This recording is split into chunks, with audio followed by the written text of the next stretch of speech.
Hi అండి. నమస్తే. Welcome to Durga Krishna kitchen. తినే కొద్దీ తినాలనిపించే మెంతికూర టొమాటో కర్రీ అండి. ఇదేంటబ్బా ఇంత బావుంటుందా ఈ కర్రీ అని మీరు అనుకోవచ్చు. నిజంగా చెప్తున్నానండి. టేస్ట్ అయితే చాలా బావుంటుంది. ఇంతకుముందు నాకు ఈ మెంతికూర అనేది పెద్దగా నచ్చేది కాదండి. ఒకసారి ఈ విధంగా కర్రీని ట్రై చేసి చూడండి. ఎక్సలెంట్‌గా ఉంటుంది టేస్ట్. కర్రీ అనింది కమ్మగా ఉంటుందండి. అస్సలు చేదుండదు. చాలా బావుంటుంది.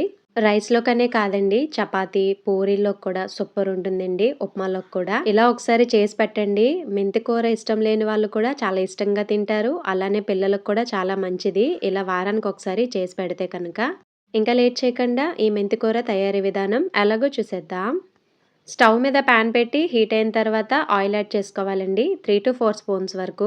దానిలోకి కట్ చేసి పెట్టుకున్న పచ్చిమిర్చి అలానే కరివేపాకు యాడ్ చేసుకోవాలి. పచ్చిమిర్చి ఇక్కడ 2 వరకు తీసుకున్నా. ఇలా పచ్చిమిర్చి కరివేపాకు వేగితే కర్రీ ఫ్లేవర్ చాలా బావుంటుంది. తర్వాత సన్నగా కట్ చేసి పెట్టుకున్న ఉల్లిపాయ ముక్కలు కూడా యాడ్ చేసుకోవాలి. దానితో పాటే కొద్దిగా ఉప్పు, పావు టీ స్పూన్‌కి కొంచెం తక్కువలో పసుపు కూడా యాడ్ చేసుకొని ఒకసారి మొత్తం బాగా కలుపుకొని మూత పెట్టుకొని మగ్గించుకోవాలి.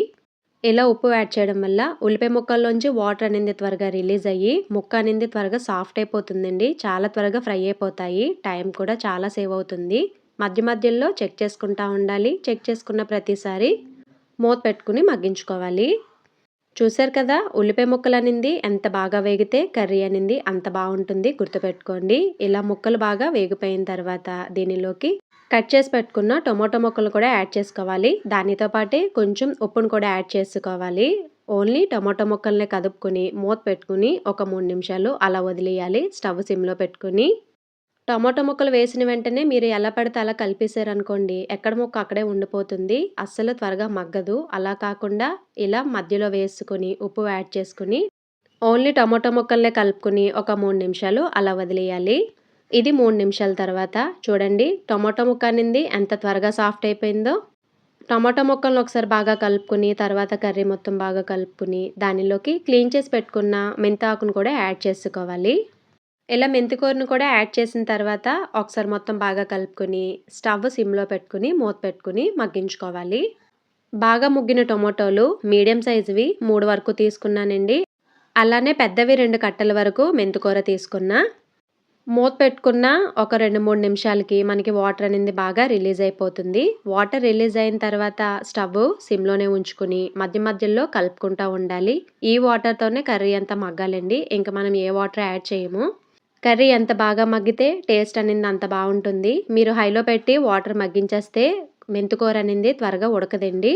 కాబట్టి స్టవ్ సిమ్‌లో పెట్టుకొని ఆ వాటర్ అంతా మగ్గేంత వరకు మగ్గించుకోవాలి. ఇలా వాటర్ బాగా మగ్గిపోయిన తర్వాత ఇలా లైట్‌గా వాటర్ ఉన్నప్పుడు మీ కారానికి తగ్గట్టుగా కారం యాడ్ చేసుకోవాలి. హాఫ్ టీ స్పూన్‌కి కొంచెం ఎక్కువలో కారం యాడ్ చేశానండి. అలానే 1 స్పూన్ వరకు ధనియాల పౌడర్, పావు టీ స్పూన్‌కి కొంచెం తక్కువలో జీలకర్ర పొడిని కూడా యాడ్ చేసుకొని, ఈ పౌడర్స్ అన్నీ కర్రీకి బాగా పట్టేలాగా ఒకసారి మొత్తం బాగా కలుపుకొని, ఆయిల్ సెపరేట్ అయ్యేంత వరకు ఫ్రై చేసుకోవాలి. మెయిన్ టేస్ట్ అంతా ఈ ధనియాల పౌడర్ వల్లే ఉంటుందండి. చాలా బావుంటుందండి ఫ్లేవరు, టేస్ట్ కూడా. ఇలా ఆయిల్ సెపరేట్ అయ్యేంత వరకు ఫ్రై చేసుకున్న తర్వాత ఇలా పచ్చి పాలను యాడ్ చేసుకోవాలి. చిన్న టీ గ్లాస్ పాలను తీసుకొని యాడ్ చేసుకొని ఒకసారి మొత్తం బాగా కలుపుకొని కర్రీ దగ్గర పడేంత వరకు ఉడికించుకుంటే సరిపోతుంది. ఇలా పాలు యాడ్ చేయడం వల్ల కర్రీ అనింది చాలా కమ్మదనం వస్తుందండి. చాలా బావుంటుంది. చేదు కూడా ఉండదు. ఒకసారి ఈ విధంగా ట్రై చేయండి మీరు. మీ ఫేవరెట్ కర్రీ అయిపోతుంది. అలానే మార్నింగ్ లంచ్ బాక్స్‌లో కూడా ఈజీగా ప్రిపేర్ చేసుకోవచ్చు ఈ కర్రీ అనింది. ఇలా కర్రీ బాగా దగ్గర పడిపోయిన తర్వాత దించే ముందు కొత్తిమీరని యాడ్ చేసుకోవడమే. అంతేనండి రెడీ అయిపోయింది. ఎంతో టేస్టీగా, ఈజీగా ప్రిపేర్ చేసుకునే మెంతికూర టొమాటో కర్రీ. టేస్ట్ అయితే ఎక్సలెంట్‌గా వచ్చింది. ఒకసారి మీరు తప్పకుండా ట్రై చేయండి. మరి మీకు నచ్చిందా ఈ వీడియో? మీకు గనక ఈ వీడియో నచ్చినట్లయితే తప్పకుండా వీడియోని లైక్ చేయండి. మీరు లైక్ చేయడం వల్ల ఈ వీడియో అనింది మరికొంతమందికి రికమెండ్ అయ్యే ఛాన్స్ ఉంటుంది. అలానే ఛానల్‌ని సబ్స్క్రైబ్ చేసుకొని పక్కనే ఉన్న బెల్ ఐకాన్‌ని గనక క్లిక్ చేసినట్లయితే నా వీడియోస్‌ని మీరు రెగ్యులర్‌గా ఫాలో అవ్వచ్చు.